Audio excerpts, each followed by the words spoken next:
Hello guys, welcome back to Richers World. ഇന്ന് ഞാൻ ഭയങ്കര ഹാപ്പിയാണ് കേട്ടോ. ഇന്നത്തെ ഹാപ്പിനെസ്സിന് കാരണം വേണ്ട ഈ ഫ്രണ്ട് ഇരിപ്പുണ്ട്, കാണാൻ വയ്യേ.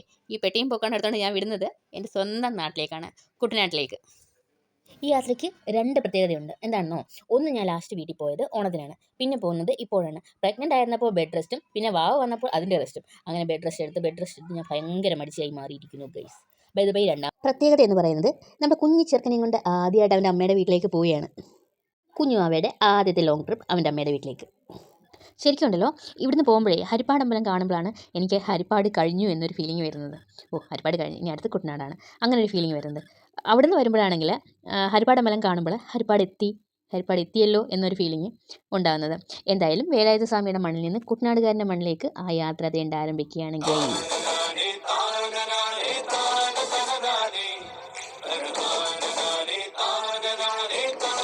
കുട്ടനാടിനെ കുറിച്ച് പറയാനാണെങ്കിൽ ഒരുപാടുണ്ട്. ആലപ്പുഴയിലെ ഏറ്റവും നല്ല ടൂറിസ്റ്റ് പ്ലേസാണ് കുട്ടനാട്.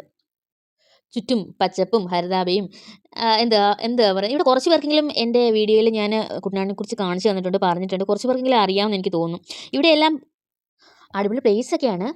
അതുപോലെ തന്നെ ഉണ്ടല്ലോ, മഴയും വെള്ളവും വന്നു കഴിഞ്ഞാൽ അവസ്ഥ വളരെ പരിതാപകരമാണ്. പക്ഷേ എങ്കിലുണ്ടല്ലോ, പുറത്തു നിന്ന് കാണുന്നവർക്ക് ഈ മഴയും വെള്ളമൊക്കെ ഒരു പേടിയായിട്ട് തോന്നും. അയ്യോ, വെള്ളമാണല്ലോ, വെള്ളപ്പൊക്കമാണല്ലോ എങ്കിൽ. പക്ഷേ ഉണ്ടല്ലോ, ഞങ്ങളെ കുട്ടനാട്ടുകാരെന്ന് വെച്ചാൽ ഈ മഴയും വെള്ളമൊക്കെ ഞങ്ങളുടെ ഒരു എൻജോയ്മെൻറ്റാണ് ഇത്. ഞങ്ങൾ മഴ വരാനും വെള്ളപ്പൊക്കം ഉണ്ടാകാനൊക്കെ ഞങ്ങൾ കുഞ്ഞായിരുന്ന സമയത്ത് പ്രാർത്ഥിക്കാറുണ്ട് കേട്ടോ.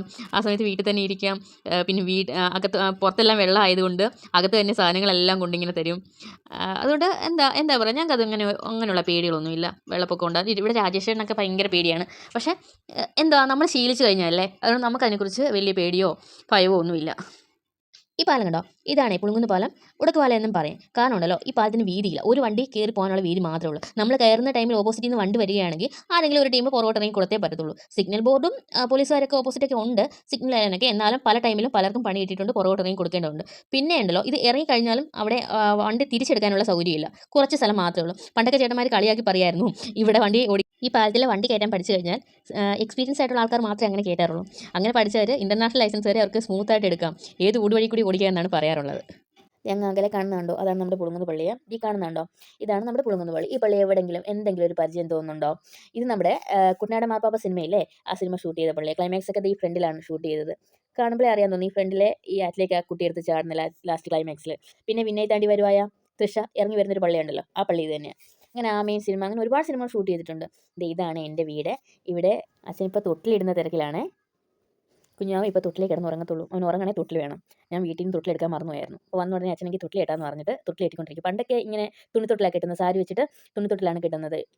ഇപ്പോഴൊക്കെ ഓൺലൈൻ തൊട്ടികളൊക്കെ അല്ലേ. റിച്ചിക്കുട്ടൻ ഓൺലൈനായിട്ട് വരുത്തായിരുന്നു തൊട്ടി കേട്ടോ.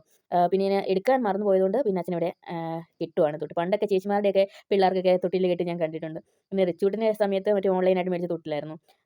പിന്നെ ഇതൊക്കെ ഒരു നൊസ്റ്റാൾജി അല്ലേ, നല്ല രസം ഇത് കിട്ടുന്നതൊക്കെ കാണാൻ. പിന്നെ വേണ്ടി ഇവിടെ പായസത്തിൻ്റെ പരിപാടിയാണ്, ഇതിൻ്റെ അനിയത്തിയാണ് ചെയ്യുന്നത്. പക്ഷേ ഏതോ വെറൈറ്റി യൂട്യൂബ് കണ്ടിട്ട് ചെയ്യാൻ നോക്കിയതാണ്. പക്ഷേ എന്തൊക്കെയോ എവിടേക്കോ ഒരു മിസ്റ്റേക്ക് വന്നിട്ട് വണ്ടടിച്ച് നിൽക്കുകയാണ്. എന്ത് ചെയ്യും, പായസം വെക്കാനും തുടങ്ങി എന്തെങ്കിലും കുളമാകുന്നു. പക്ഷേ എന്തായാലും പഞ്ചസാര അതിൽ കലർന്ന് കിട്ടി, കുഴപ്പമൊന്നുമില്ല. പിന്നെ പാലൊക്കെ ഒഴിച്ച് എങ്ങനെയൊക്കെയോ പായസം റെഡിയാക്കിയത്. പക്ഷേ എടുത്ത് കഴിഞ്ഞപ്പോൾ പായസത്തിന് നല്ല ടേസ്റ്റ് ആയിരുന്നു. സേമിയ പായസമായിരുന്നു, പഞ്ചസാര ഒഴിക്കുകയാണ് ഉണ്ടാക്കിയത്. എനിക്ക് പായസം ഇങ്ങനെ വെള്ളം കണക്ക് വെച്ചാൽ ഒത്തിരി അങ്ങ് കുറുകാതിരിക്കുന്നതാണ് എനിക്ക് ഭയങ്കര ഇഷ്ടം. സേമിയ പായസം ഇഷ്ടമുള്ളൊരു കമൻറ്റ് ചെയ്യണേ. തൊട്ടിലിൻ്റെ പണി ഇതുവരെ കഴിഞ്ഞിട്ടില്ല കേട്ടോ. അമ്മയുടെ സാരിയാണ്, രണ്ട് സൈഡും പിടിച്ച് റെഡിയാക്കുന്നതേ ഉള്ളൂ.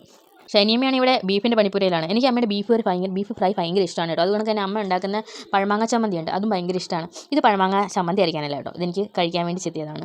ഇവിടെ അച്ഛന് നമ്മുടെ വീട്ടിൽ കിളിച്ചുണ്ട മാങ്ങയുണ്ട്, അതിൻ്റെ നല്ല ടേസ്റ്റാണ്, നല്ല തേൻ കണക്കിരിക്കും. പക്ഷേ ഇത് കിളിച്ചുണ്ട മാമ്പഴമല്ല, ഇത് വേറെ എന്തോ ഒരു മാങ്ങയാണ്. പക്ഷേ ഇതും ടേസ്റ്റ് ഉള്ളതായിരുന്നു കേട്ടോ. ഈ കപ്പ ഉണ്ട്, ഇത് നമ്മുടെ പറമ്പിലെ കപ്പയാണ്. നമ്മൾ ഇത്തവണ പറമ്പിൽ കപ്പയൊക്കെ ഇട്ടിട്ടുണ്ടായിരുന്നു. ഇത്തവണ എല്ലാ വർഷവും ഇടുന്ന കപ്പ. ഒന്ന് തിളച്ചാൽ മതി നമ്മ പറയുന്നു. ഒന്ന് തിളച്ചുകൊണ്ട് ഇത് നല്ലപോലെ വെന്ത് കിട്ടും, നല്ല ടേസ്റ്റുമായിരുന്നു ഈ കപ്പയ്ക്ക് കേട്ടോ. പിന്നെ ഇത് കണ്ടോ, ഇതാണ് ഇവിടുത്തെ സ്പെഷ്യൽ ഐറ്റം. ഈ സ്പെഷ്യൽ ഐറ്റം എന്താണെന്ന് അറിയാം, നമ്മുടെ പള്ളത്തി വറുത്തത്. ഈ ഒരു സാധനം ഉണ്ടല്ലോ, രാജേഷൻ്റെ ഭയങ്കര ഫേവറേറ്റ് ആയിട്ടുള്ള സാധനം. ഇത് മാത്രമല്ല, ഈ വയമ്പ് കറി വെക്കുന്നത്, പറ്റിക്കുന്നത് ഭയങ്കര ഇഷ്ടമാണ് രാജേഷന്. അതുകൊണ്ട് തന്നെ ആ ടൈമിൽ അവിടെ എവിടെയെങ്കിലും കിട്ടാനുണ്ടെങ്കിൽ അച്ഛൻ അത് മേടിച്ച് വെക്കും. നമ്മുടെ തൊട്ടിലിൻ്റെ പണി ഏകദേശം തീരാറായി. രണ്ട് സൈഡും കെട്ടുന്നത് കണ്ടിട്ടുണ്ടോ, ഒരു പ്രത്യേക സ്റ്റൈലിലാണ് അത് കെട്ടുന്നത്. അച്ഛൻ കെട്ടുന്നതുണ്ടോ, നല്ല ഭംഗിയില്ല കെട്ടുന്നത് കാണാൻ. ഇത് കെട്ടി രണ്ട് സൈഡും അങ്ങോട്ട് കെട്ടി കഴിയുമ്പോൾ ഉണ്ടല്ലോ, ഇതേ കണ്ടോ കിട്ടുന്നുണ്ട്. രണ്ട് സൈഡും കെട്ടി കഴിയുമ്പോൾ കൊച്ചു പിള്ളേരുടെ മുടി അപ്പുറം ഇപ്പുറയും കെട്ടിയിട്ടിരിക്കുന്ന കണക്ക് ഈ സാരിത്തുമ്പ് ഇങ്ങനെ വന്ന് കിടക്കും. ഇതിൻ്റെ ഈ നടുക്ക് വെച്ചിരിക്കുന്നുണ്ടോ, അത് പൈപ്പ് കഷ്ണമാണ്. അതിൻ്റെ രണ്ട് സൈഡിലും തുളയിട്ടിട്ട് അച്ഛനത് അങ്ങനെ ഉണ്ടാക്കിയെടുത്തതാണ്. ഈ റിച്ചുണ്ണെ കണ്ടോ, ഈ ചെറുക്കനാണെങ്കിൽ ഉണ്ടല്ലോ, അത് കെട്ടാൻ തുടങ്ങിയപ്പോൾ തൊട്ട് ഇങ്ങനെ പുറേന്ന് മാറാതെ ഇങ്ങനെ നടക്കുക. ഇനി അത് കെട്ടി കഴിഞ്ഞാലേ അവനവിടെ സമാധാനം കിട്ടത്തുള്ളൂ. അല്ലേലും ഉണ്ടല്ലോ ഇവൻ ഇവിടെ വന്നു കഴിയുമ്പോൾ ഇച്ചിരി കുസൃതി കൂടുതലാണ്. അതാണ് അവൻ തന്നെ ഉദ്ഘാടനം ചെയ്തത്. അവനുണ്ടല്ലോ കിടക്കേണ്ട ടൈമിൽ ഇതുവരെ അവൻ തൊട്ടിലിനകത്ത് കിടന്നിട്ടില്ല. അവൻ ഒരു 6 മാസം വരെയൊക്കെ കിടന്നിട്ടുള്ളൂ. പിന്നെ അവൻ കിടന്നിട്ടില്ല. അവന് പേടിയായിരുന്നു തൊട്ടിലിനകത്ത് കിടക്കാൻ. അവൻ പിന്നെ ഇപ്പോഴാണ് കിടക്കുന്നത് തൊട്ടിലിനകത്ത്.